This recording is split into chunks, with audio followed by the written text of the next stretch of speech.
Book of Daniel, chapter number we're going to read out two different chapters tonight. So we're going to go first to Daniel chapter 6, and we'll go back to Daniel chapter 3 here in just a minute. Last week I started a series of messages on the detours in the Bible. There's a lot of characters in the Bible that had to take certain detours. A detour is another alternative route for what you generally are doing. And there's men in the Bible and also women that had to do this. Now, last week we spoke about the detour of compassion. We talked about the Samaritan, the Good Samaritan. But now we're going to talk about two different other characters in the Bible. We may not finish this tonight. If not, we'll finish it up, take it up next Wednesday night. But over here in Daniel chapter 6, in verse 1, it pleased Darius to set over the kingdom 120 princes, which should be over the whole kingdom, and over these three presidents, of whom Daniel was first, that the princes might give account unto them, and the king should have no damage. Then this Daniel was preferred above all the presidents and princes, because an excellent spirit was in him, and the king thought to set him over the whole realm. Down in chapter 3, verse 1, we're going to read 3 verses there, then we're going to go into the message. It said, then we see in Daniel verse 3 and 1, Nebuchadnezzar the king made an image of gold whose height was 60 cubits, and the breadth thereof 6 cubits. And he set it up in the plain of Dura in the province of Babylon. And then Nebuchadnezzar the king sent together the princes and the governors and the captains and the judges and the treasurers and the counselors and the sheriffs and all the rulers of the province to come to the dedication of the image which Nebuchadnezzar had set up. Then the princes and the governors and the captains and the judges and the treasurers and the counselors and the sheriffs and all the rulers of the province were gathered together under the dedication of the image Nebuchadnezzar the king had set up, and they stood before the image that Nebuchadnezzar had set up. Now, we talked about last week about the Good Samaritan. He took a detour of compassion, went out of his way to help this man that had been robbed. But this week we're going to talk about these two characters here in the Word of God. We're going to talk about Daniel, and then if we have time, we'll touch a little bit on the 3 Hebrew boys. But tonight we see here these men were challenged. They were challenged, and they had to take a detour by their convictions. And it cost them a little something. So we see here, sometimes we are called upon, and we are tested in our life, and sometimes we have to take a stand. And sometimes it may cost us some things. But these men had been confronted with something. They had been confronted with the possibility of death if they did not compromise or if they did not stick to the convictions. I believe today that's what we need people to do.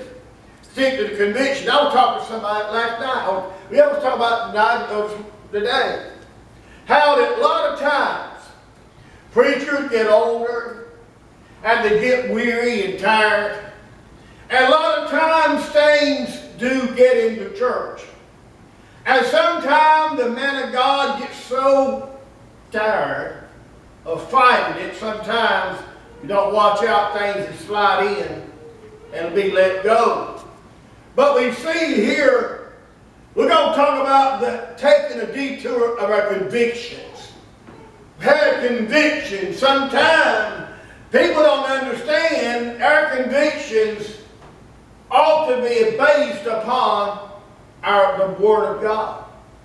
And that's what we base it on. These men had been brought up and had been faced with the possibility of death, but the 3 Hebrew boys and Daniel they stood for the convictions, and we see it paid off in the long run. So, first of all, we're going to talk about in chapter 6, talk about Daniel.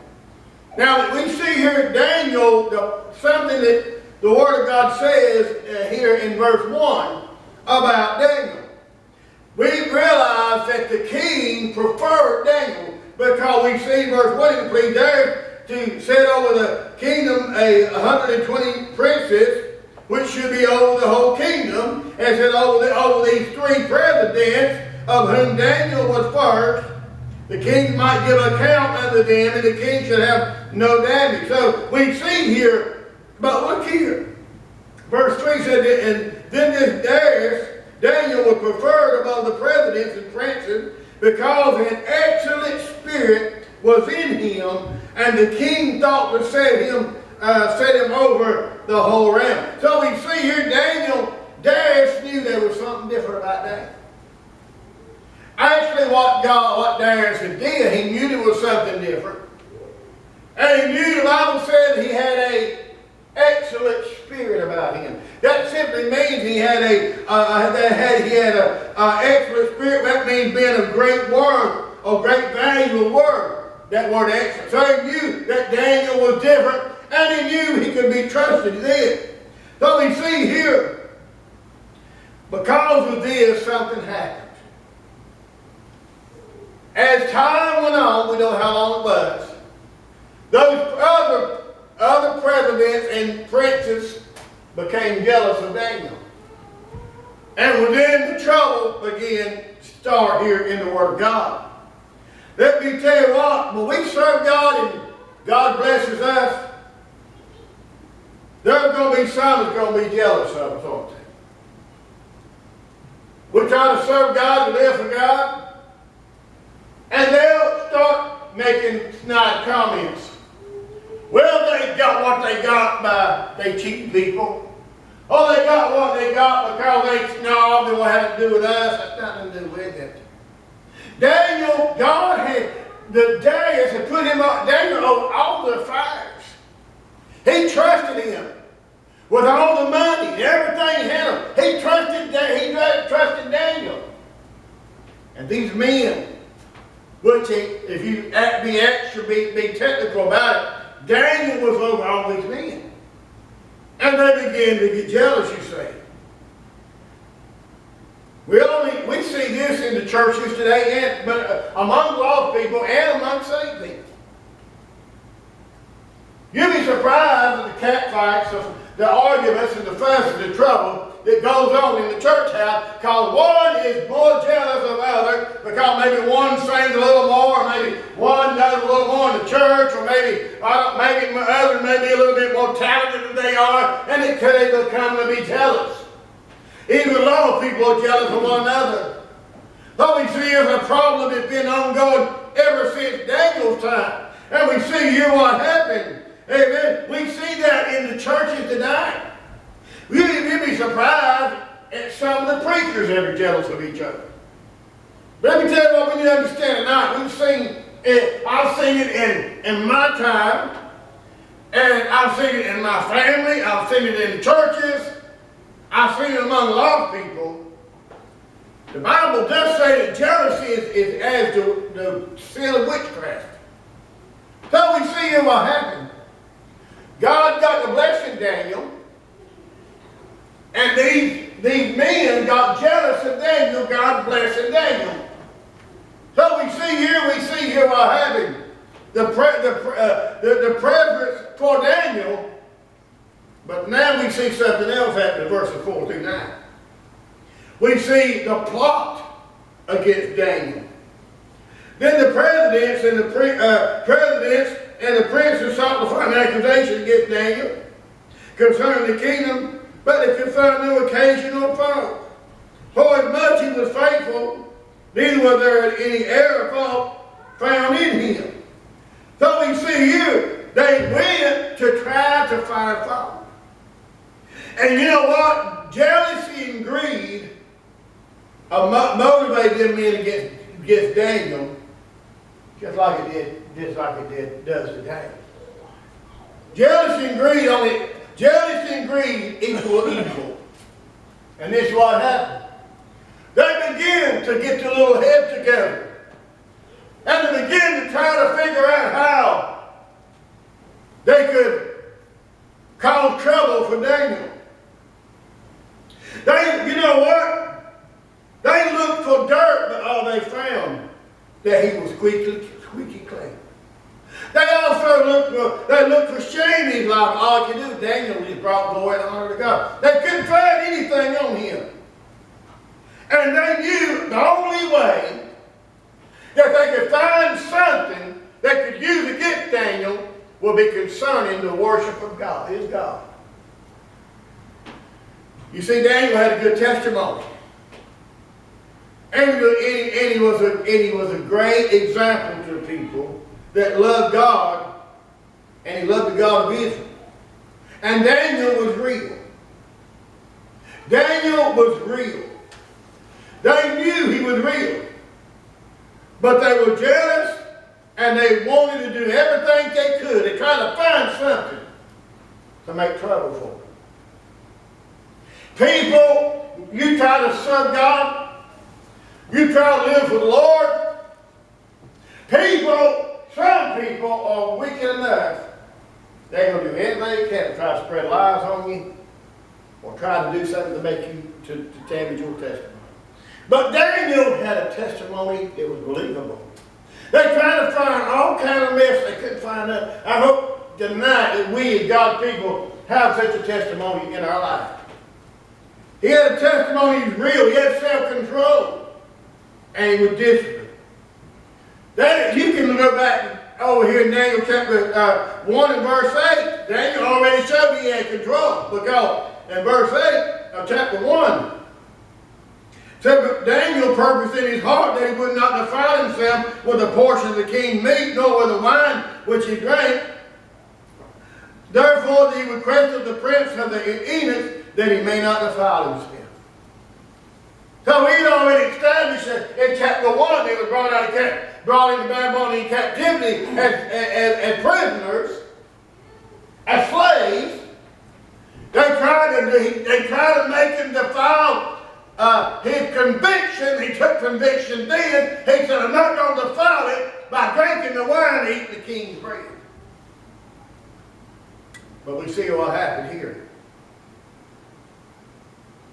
They had a plot against him. Now, if you look in verse 7, what it tells here, it said, and all the presidents of the kingdom and the governors and the princes and the counselor and the captains have consulted together to establish a royal statute and to make it a firm decree that whosoever shall ask a petition of any god or man for 30 days, save with thee, O king, he shall be cast into the line. What happened? I believe this is what happened. They begin to wonder what we're going to do to get in trouble with it. And maybe in the days gone by, they'd walk by Daniel's house. Now the Jews prayed 3 times a day. That's why the psalmist said, morning, even noon will I pray and cry out loud. Every morning, noon, and evening, they would pray 3 times a day.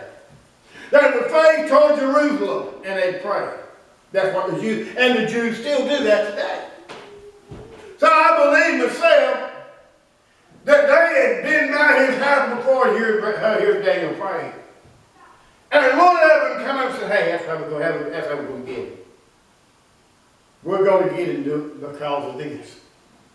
That's the only thing, let me tell you what, that's a good testimony to have. Amen. The only thing they could find to get you, you prayed too much. Amen. And that's what it was here, you see.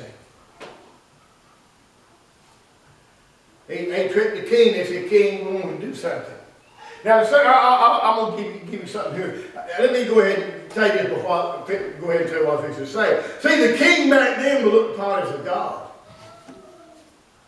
And you understand, when the king made a ruling, The Persian laws could not be reversed. You could not change the law. That was even evident back in the book of Esther, when Haman had tried to have a law enacted to destroy the Jews, and they could not reverse the law.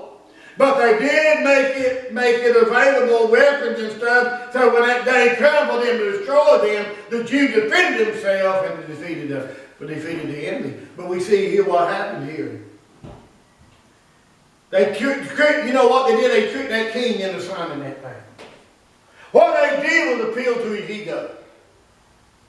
They maybe said something like this: "Well, king, you know you're the greatest thing in the world. You're the greatest man in the world, and you're most high, and you're most noble, O king. Said we want to sign this for 30 days, and nobody, I pray to our God, but only pray to you because you're just as God." That's what you say. So this appeal to the king's ego. Even though he may have not even read the fine print of the proclamation. All he did was take that ring, which had a raised inscription on it. He'd dip it in hot wax and put it on that paper and seal that law, and it'd be law then. So we see what happened. And they lied to him too here. They lied to him. They told him, said, "Look, king." He said, "All the priests, presidents of the kingdom, and the governors, and the princes, and councils, and captains have counseled together to establish a royal statute, and make a firm decree that whosoever acts in petition of God or man for 30 days, say that thee, O king, shall be cast in the land of fire." That's the deal of line. But one thing they didn't mention, Daniel was not included in that. They didn't say anything Daniel about it. But Daniel heard about it.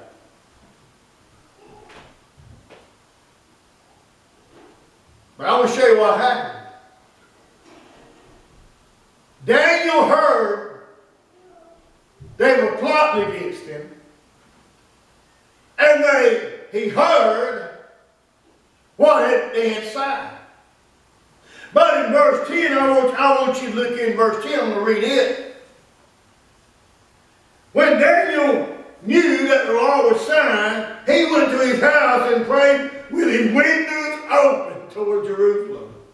What did he do? He didn't cower down and quit. What the first thing he did? He went down there. I might have raised up that window toward the east, toward Jerusalem. And he began to call out to his God. He was determined. He had conviction to pray to his God. A true blue Jew would pray 3 times a day. They would pray. That was adamant. They were adamant. And Daniel, he loved Jehovah God.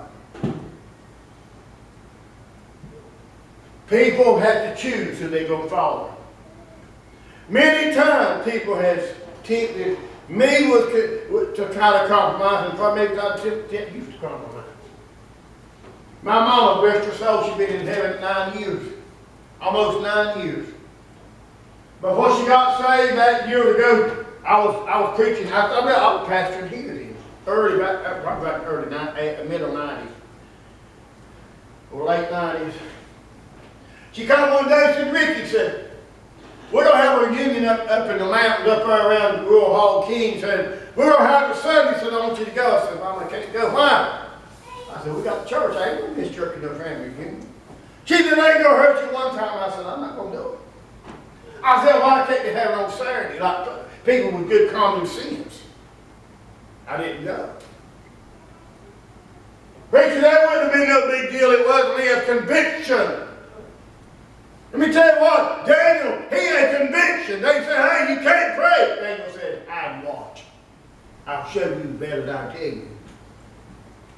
They've done just like our country, they cry out against the Christians because they say we're bigots and we're judgmental and we're homophobic and everything else, and because we got standards of conviction, but some have cowered down and they backed down and not said anything. But I thank God for people who got conviction, and they won't detour because of conviction. They're going to stick with stuff. And what Daniel did here, you see. A lot of folk choose what God they're going to serve. Daniel chose, he said, "Listen, I'm going to serve God." But I tell you what, old Daniel didn't stand alone. God stood with him. He weren't by himself. Even though everybody was against him there. But Daniel, he knew what he needed to do. God can use detours in our life to really reveal to you how the comfort and the peace that the Holy Spirit can give us in those detours. I believe Daniel was fully committed and he was fully secured and had peace about what he was doing. He didn't have to sit down and think about it. He didn't say, "Let me think about it a few days." No. But then think about it. God allows things to come in our life like this sometimes. We can prove to us that He's still God. I heard a song that I listened to, and one of the couple of words the song said, "If we never had a problem, we'd never know He could solve them." Well, that's good. Amen. Ain't that good? I'm glad today that when we detours in our life, we can have detours in His life. And God do that, and we stand by our convictions, God will give us that peace. He does that a lot of times to test your faith, folks. Sometimes we're tested. Lord, help us to pass the test when we are tested. He also gives opportunities for us to be strengthened and demonstrate our faith and our love for God. And how important He is to our life. You see, when you stand by your convictions, you know what you're telling the world. When you stand on your convictions, you don't back down. You just prove to that world how much you love God and His Word. You compromise. See, I don't have to worry about it. You serve God, you don't have to worry about people doing anything decent to you or saying something to give you something indecent to look at. You know, because they say, "That man, that woman served God." I know that. I remember working AutoZone back in 2006. I worked there for 4 months, and they worked me today. I got work too many hours. I didn't work for a few hours, but there's a boy in there, he was pretty filthy mouth. Trying to allow the preacher, and I finally say, "Look, I appreciate you, please don't talk right in front of me. I'm saved, I'm a Christian, I love God, please don't do that, please." You know, he got where I walked up to him one day, he told me, "Boy, I got to tell you a joke." He said, "I can't take it now," so the preacher's standing here. So I'll tell you when it went later on. You got to stay on the convictions. Our convictions, we have to stand because we've got to let people know who we stand for, and we stand for something. Many people, I've often heard, if you don't stand for nothing, you'll fall for anything. That's true. That's true. So we see here is this. We see here that what the king had declared. Now we see what he had declared here in verse 16. You know what he declared? They said here, they had found, they called on Daniel praying.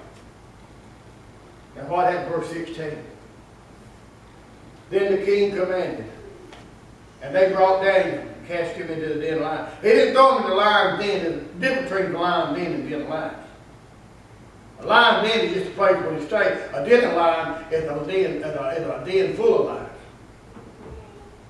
And cast him into the den of lions. Now the king spake and said, "Unto Daniel, thy God, whosoever thou serve, he will deliver you." Now, look at that. You ever seen? You ever noticed that?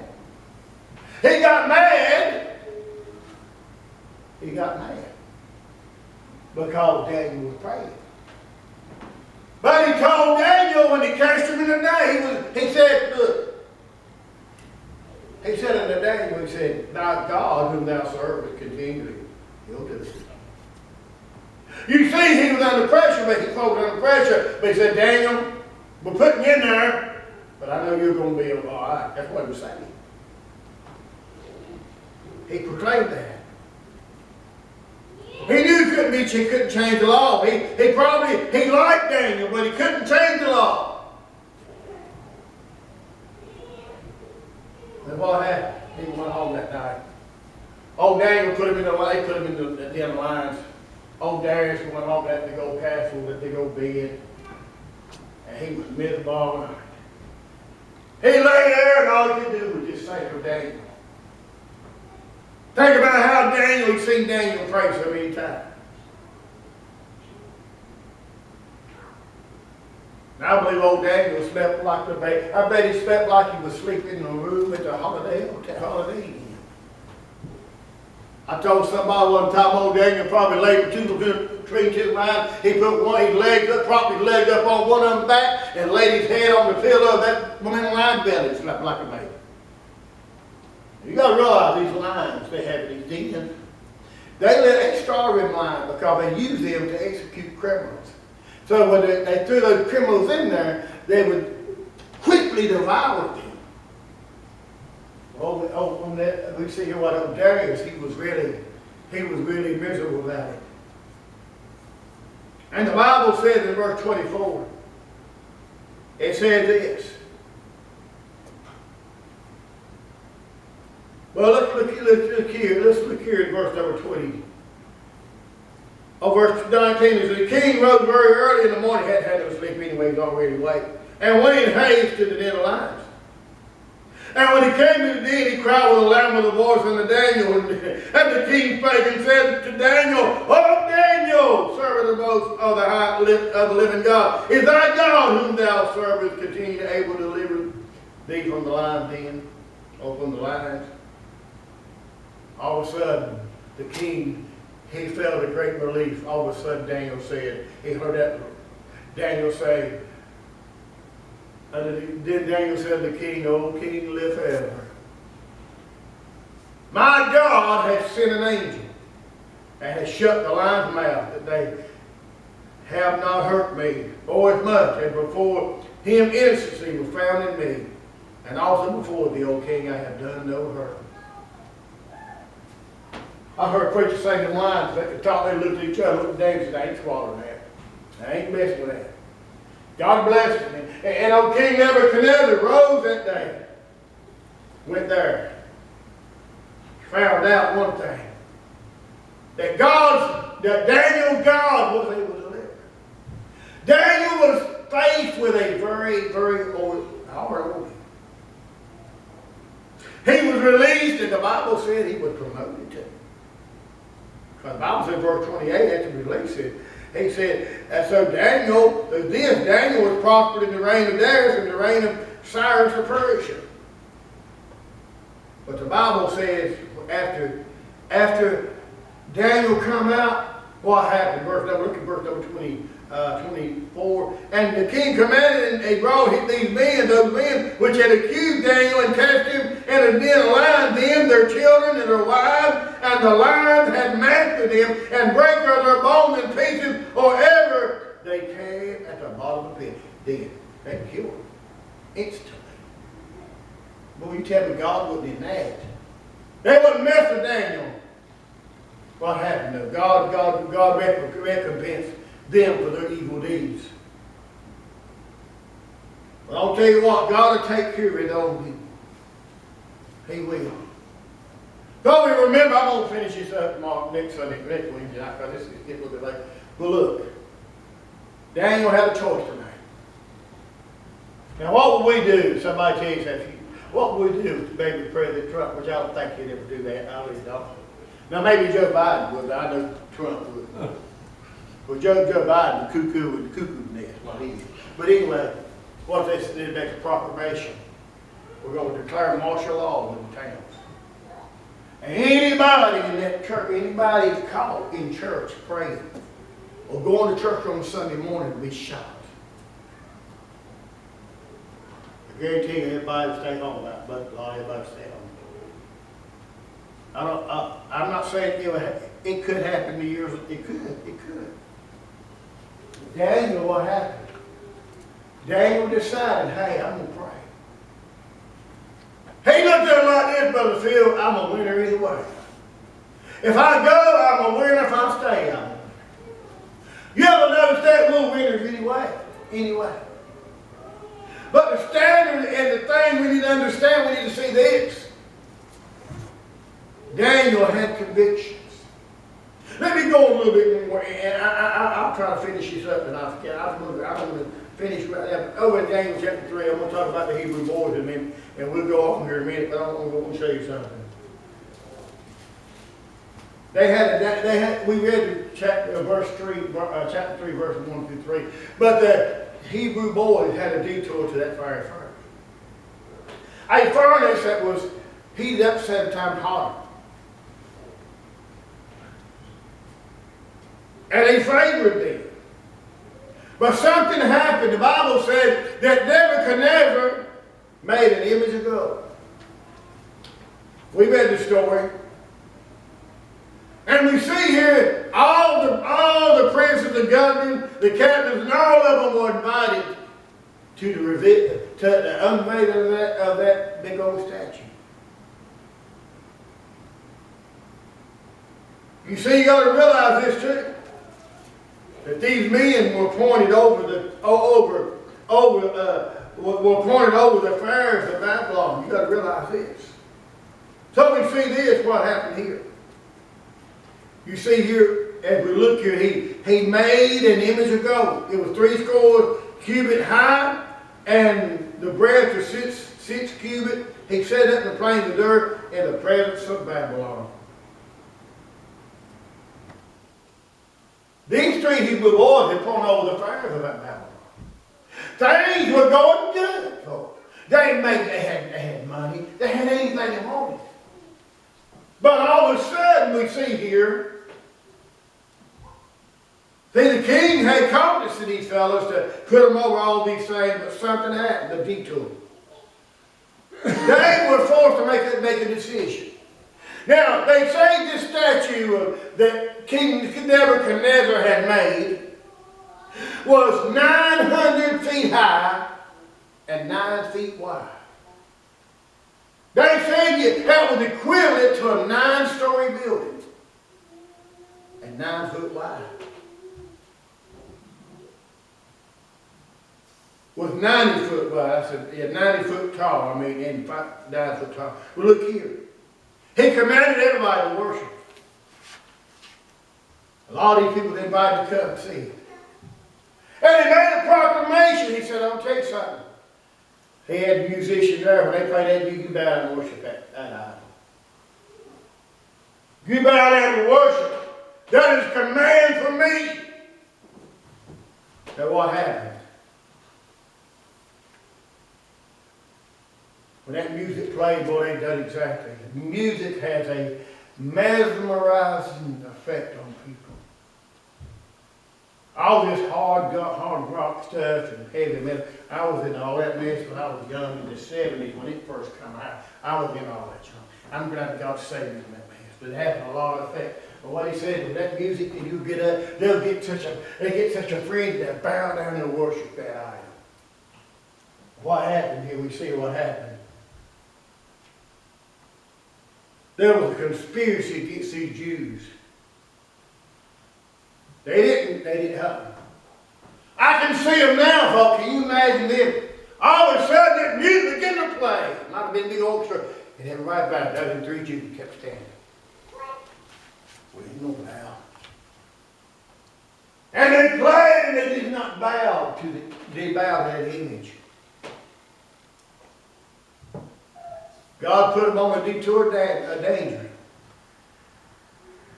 But you know what? They had conviction to stand. We may have to sometimes go out of the norm to take a stand on our convictions. God will put you in a detour conviction so many people look and see that you are truly a person that loves God and got convictions. These Hebrew boys were not bow. The Bible said they were accused. Said they were accused of not bowing. So we see what happened. What happened? These fellows here. They wouldn't bow. They were slandered.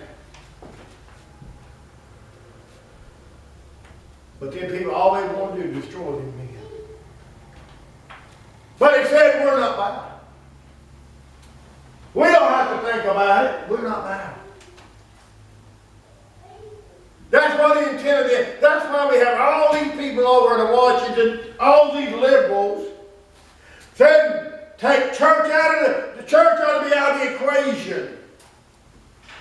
The president of the Southern Baptist Association made a statement that he wanted a different type of conviction, religion. He wanted to unite the big, all these lesbians engaged and not them all and accept them. That's a man that's leading a 15 million member organization. But I will tell you something, friend. They made their minds up for it. They had courage. You know what they said here? They had courage in 14 to 16, what they said, and Nebuchadnezzar spake and said to them, it is true, Shadrach, Meshach, and Abednego, do ye not serve my God, nor worship the golden image where I set up? And if you be ready at what time you hear the sound of cornet, harp, the flute, harp, sackbut, and psaltery, dulcimer, and all the music, you fall down and worship the idol which ye have made. But if you worship not, you shall be cast up the same hour into the midst of a fire, burning fire furnace. Who is God that shall deliver you out of my hand? And Shadrach, Meshach, and Abednego answered and said, O Nebuchadnezzar, we're not careful to answer thee in this matter. If it be so, our God, whom we serve, is able to deliver us from the burning fire furnace. He will deliver us out of thy hand, O king. What did he say? He said here in verse 17, look what it says, that God is able. Look, he said, if so, our God whom we serve is able to deliver us. He said he'll deliver us. And he said, if he don't, he got a better plan. But I said, we're going to stay with him. We're not going to bow. If we burn, we're still not going to bow. They had confidence in God. You know what the king did? He got mad. Boy, he got enraged. He got hot, buddy. He goes and tried, boy, he'd been hurt. He'd been embarrassed before the whole crowd. He got so angry. What had happened? Verse 19 said, then Nebuchadnezzar was full of fury in the form of his vision, was changed against Shadrach, Meshach, and Abednego. Therefore he spake and commanded that they should heat the furnace 17 times more than it was to be heated. And he commanded the most mighty men that were in his army to bind Shadrach, Meshach, and Abednego and cast them into the burning fiery furnace. And those men were bound in their coat, their hosen, and their hand in the other garments, which were cast in the middle of the burning fiery furnace. And because the king's commandment was urgent, and the furnace exceedingly hot, the flame of fire slew the men and took up Shadrach, Meshach, and Abednego. So what happened? He thought he didn't like them. All of a sudden, he hated them. Because they had challenged the king. He says, heat it up 7 times, boy. 7 times harder. We'll teach them to defile my Lord. Oh, Shadrach and Meshach, you think they... No. They might have joined hands against he's eating bread, his house, so he's not saying.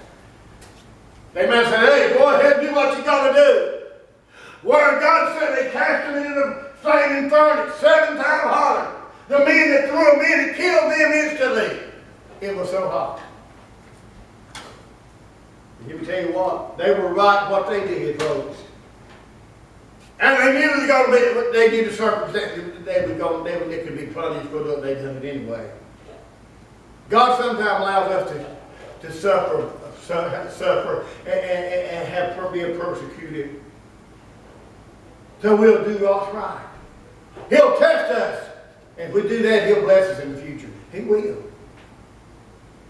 He does that a lot of times to get the trash out of our life, the dross of sin out of our life. He does. The Bible says we know that all things work together to get good to them love God, with them called according to his purpose. For whom he did foreknow, who he also did predestinate, be conformed to the image of his Son, that he might be the firstborn among many brethren. And look at the last but not least, and we're through. Verses 28 and 30, what did he say here?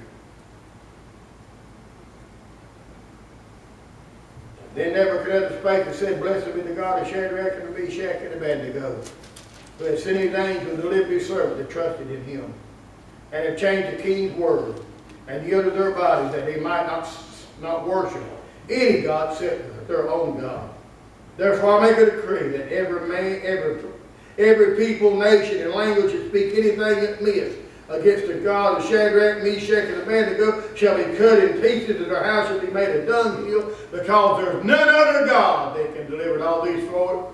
And the king promoted Shadrach, Meshach, and Abednego in the province of Babylon. They say even there in the plains of Dura today, you can see a great old big mound that looked like where a big statue sits. It's completely torn out. And he changed his mind to get so he said he's only God. He said anybody fixing to get for God, so you're going to be cut to pieces and cast in a dunghill. He don't say that. He changed his mind. See, their convictions paid off. People were blessed. People could change. Their life would change. When a person has conviction, it shows people we got something worth standing for.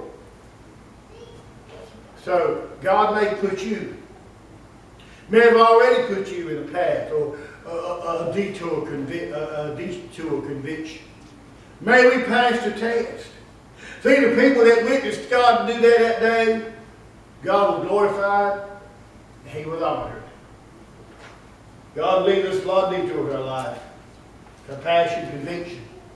Help us understand it's for our good and His glory. May we fulfill the purpose in which He intended for us to learn something from it. Father, thank you for this night.